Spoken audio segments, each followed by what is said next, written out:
The second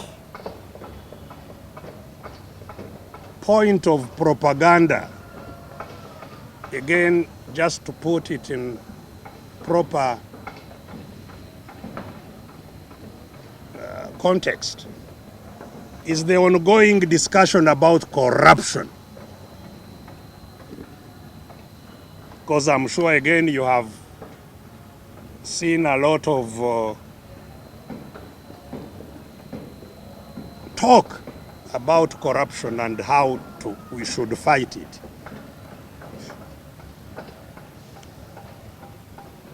And even Mr. Museveni shamelessly trying to position himself as one who can deal with corruption. And I think the latest talk was prompted by the exposure that was made by ordinary people who started that social media campaign of exhibitions of what has gone wrong. And we should thank and celebrate them for their initiative and effort. Our brothers Pius Ntongo, Agatha Twaire,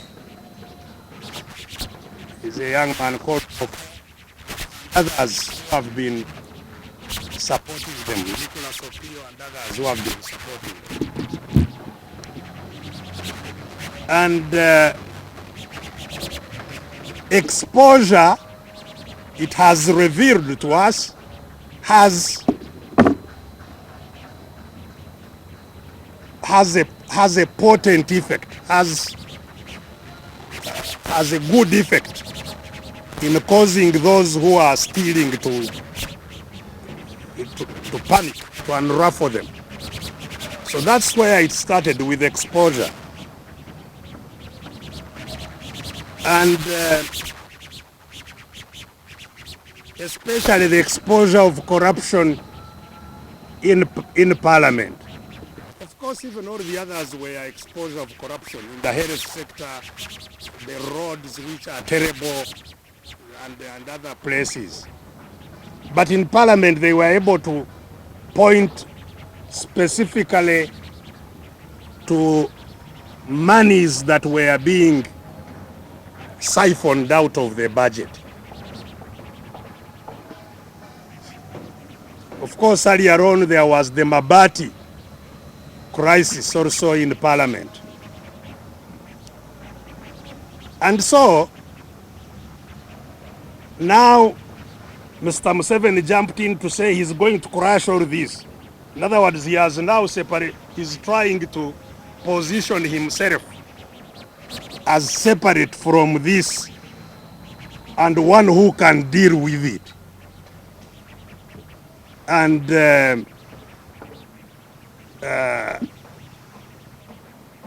we need to contextualize what is going on there. So first, corruption, I would categorize it in two areas. There is, first of all, official, institutional corruption that we should, which is even more dangerous than the private corruption. Actually thrives on that official type of corruption. And Museveni has been leading both the official and the private corruption. He is the architect, he's the constructor of the corruption system in Uganda. And he's the promoter. He promotes what he constructed and he defends it. So that's why we are in a very difficult situation. Because at the very pinnacle of power is where the problem actually comes from,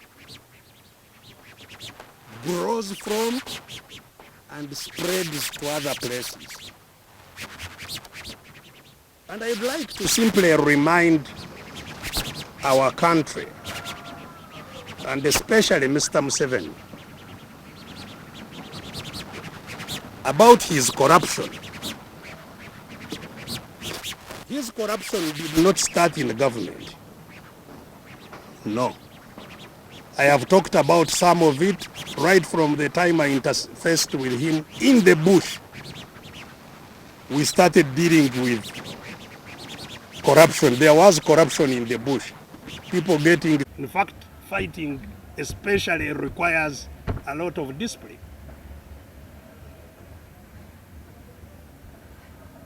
And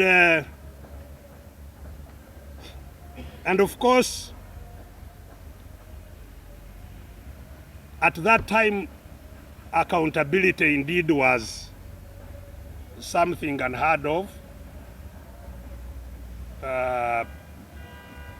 largely because of the nature of operations. But even after accounting for NRM resources, what was collected from our supporters and how it was used, NRM accounts, nobody in NRM knows. And I'm talking about this with a lot of authority. And this is what later on spread to bedevil the NRA and the UPDF. And that's how the war in the north lasted 20 years. Because it became an industry for self-enrichment. On the one hand, there is what they call operation fund, operation money for commanders, which is not accounted for. And in war, that becomes, it keeps on being increased by creating all kinds of threats. Oh, this is going to happen, we need more money, and more money would be siphoned there, and so on and so forth. So we have had corruption, and again defended by Mr. Museveni. In fact, that's, I think, partly how he even got in trouble. General Muntu got in trouble with him, because General Muntu was army commander. And General Muntu thought, that he, among other things, he was in charge of discipline. And he would arrest some officers and get in trouble because of that. And I think that's why he ended up where we all are. So this corruption is not, from Museveni, the architect, is not a new thing.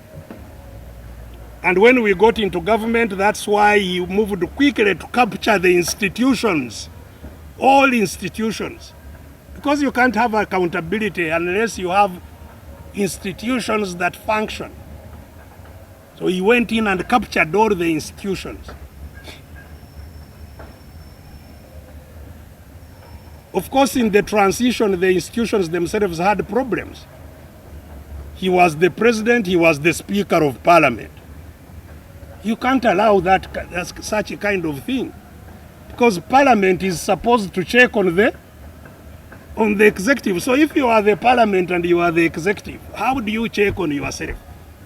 And so in the Parliament, if there was something he didn't want, he would come and sit there now as the Speaker and say, now we must pass this thing today, and and then he goes back the other side to implement it. and by the time even that ended in the Constitution, because the Constitution of 95 changed that. But then he went ahead to emasculate those who were in Parliament. And that emasculation of Parliament has been going on until now. The Parliament is officially a rubber stamp. Absolutely. There was a period of a bit of struggle after the 95 Constitution. But that struggle has ended very, very firmly in his favor. I think what happened last week when he took back the budget, if there was anybody in doubt, must have confirmed that there is no parliament, absolutely nothing. Just a house and some people there collecting some allowances, but nothing. There's no parliament. All this is official corruption. This was, so I was saying there is official and private corruption. This is official, you know. Then he went into the privatization exercise, which everybody remembers. Privatization. As a policy, it is, one could justify it. But how it was implemented was not privatization. It was personalization of what was state assets. It was taking them from the public to themselves. That's what was they called privatization. You all remember the saga of Commercial Bank and Saleh, you know? So again, public assets, all public assets, Uganda Airlines. Uganda Airlines was first of all disemboweled, whatever was internal in it, in the ground handling services at Entebbe. Disemboweled. And that was taken again by Saleh and Kutesa, the ground handling of Uganda Airlines. And that's how privatization generally happened. Taking what was public to the personal. And that's where also part of the official corruption is the nepotism and cronyism. Nepotism is corruption, you know. You can't serve in a cabinet with your wife,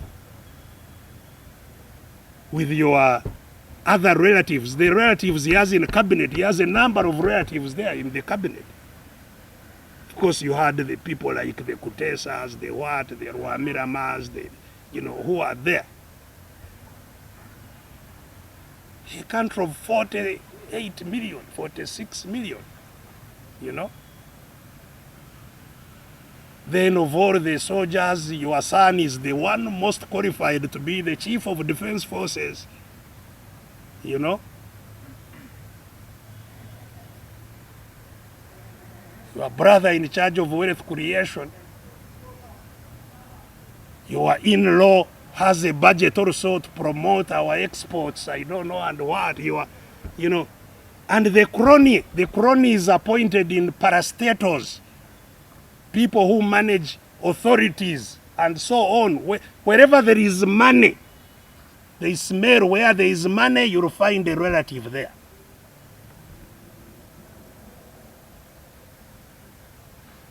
And that, if it is not corruption, what is it? Because, first of all the others who are down there, they are looking at him and also implementing what he is doing. And you can't blame them. You know, they are learning from what is going on up there. But possibly the biggest source of corruption is the disempowerment of the population whose money is being stolen. That they have no say. You can steal and do whatever and get away with it. People have no say. Whose money you are stealing have no say. Because the say of the public should come at elections. That's when people should check you. Say, no, you have not behaved well, get out. That has been obliterated completely. So in fact now it's a license. If you are a robber, they have turned it into a license. They say provided you bring something home, you know, so that some people in your home also eat something. If you are not able to get to where they are slaughtering the animal, then you should not be a leader. And so the militarization, commercialization of elections is possibly the worst enemy of dealing with corruption. Because the oversight, which should be Parliament, in order to get to Parliament, you need 500 million at least to enter Parliament, which you would have spent. So you actually enter Parliament to look for more money for the next election.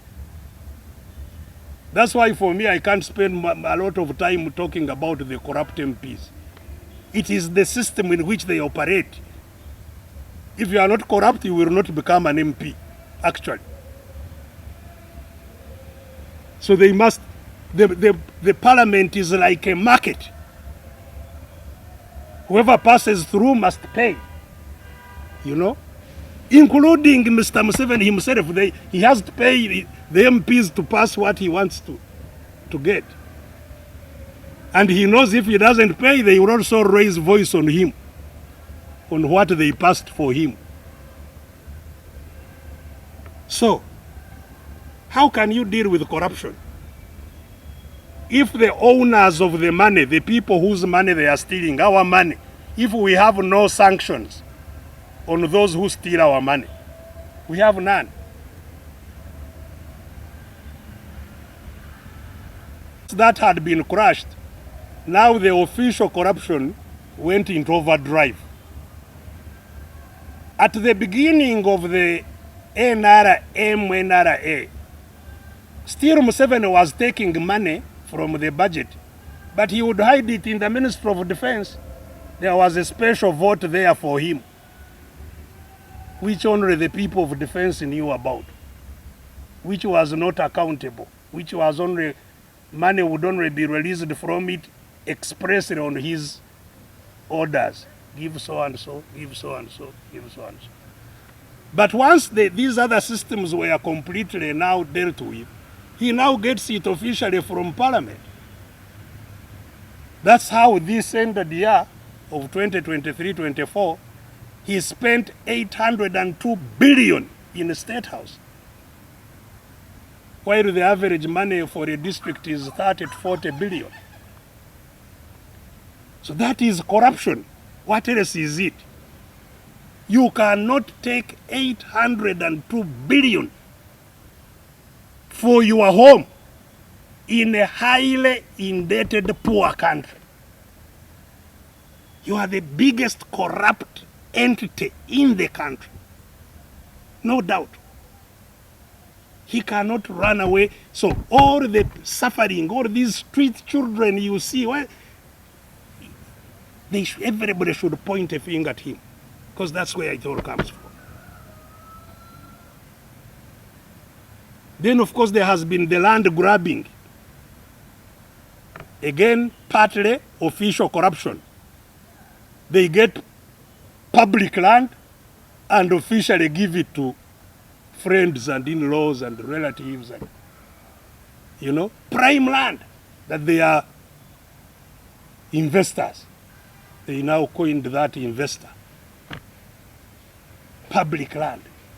Land for schools, land for university, land for hospitals. Butabika land was taken for prisons, for what, you know, wherever they, because at least people have been, at least within the law, they refused to give him power over all other land.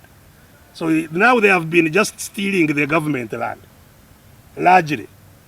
Also private, they come and create all kinds of situations to take public land, land grabbing, but those are generally individuals also. But the official stealing of public land is unbelievable. And possibly the worst perpetrator of all this corruption is the tenderpreneurship.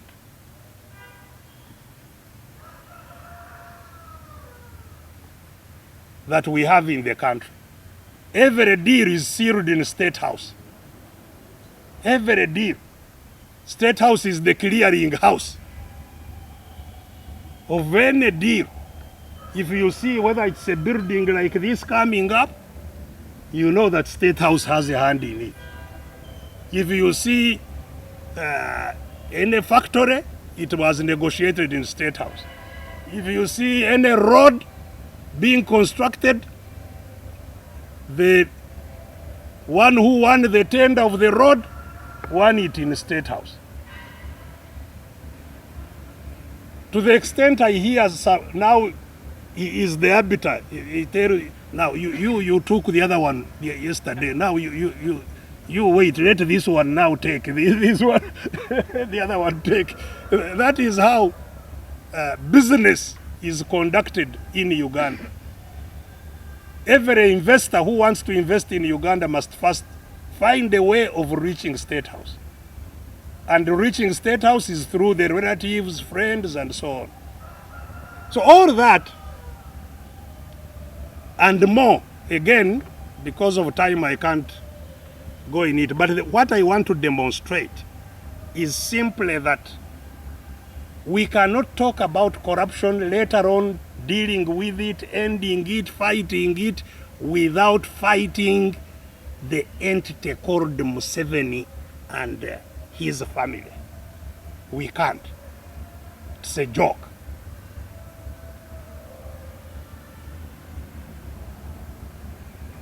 It's like a beehive. Can kill many bees as long as the queen is still there producing more bees. The bee, what do they call it? The bee group will remain intact. The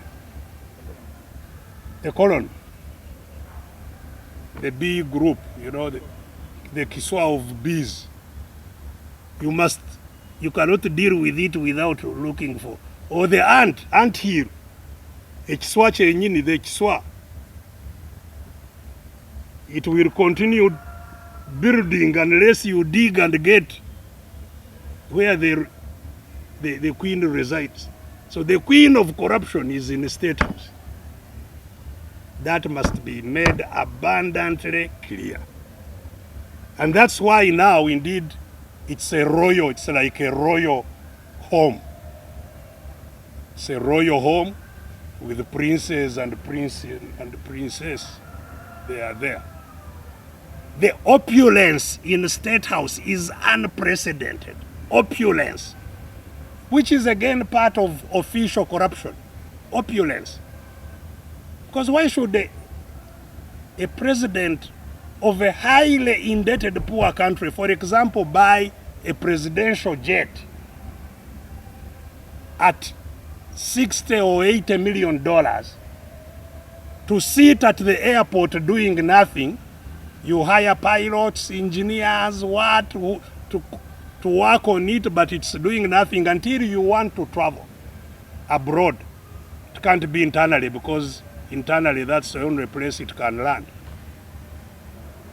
But we all spend, you know, and the rest of the other opulent expenditures in the State House is all part of this corruption and emulated by all the others. So that's why whoever becomes anything wants an escort. Escort you for what? You know? Escort vehicle, lead vehicle, what, you know? Including all these peasants we have been suffering with in the trenches as soon as they get into office. Because they have an example to watch from. Dealing with corruption, therefore, takes three things to my mind. First, you need a fair and accountable system. You must have an accountable system where the owners of public goods and assets have power to check those who use them. A system of checks and balances, starting with the owners of public goods and assets. That system, if it is not there, you will not deal with corruption. Secondly, you need a system of detection to alert you when corruption happens. And thirdly, you need a system of deterrence, consequences. If you were caught, then you know the consequences are coming, automatically follow. But when you can steal with impunity, as happens here, you can divide what is called the national cake the way you want, and there are no consequences. You know? You take 802 billion to your home in broad daylight, and nothing happens. The street children remain there, those without school fees remain there, those without health care remain there. Then nothing will happen. So what do we do in all this? As I have pointed out, development to impact people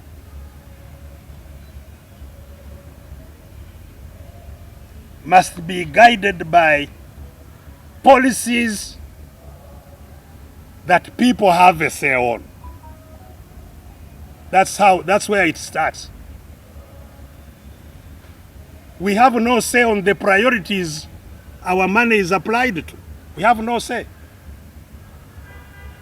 So although we want health care, only about 4%, the highest I think Uganda has spent on health care has been 7%.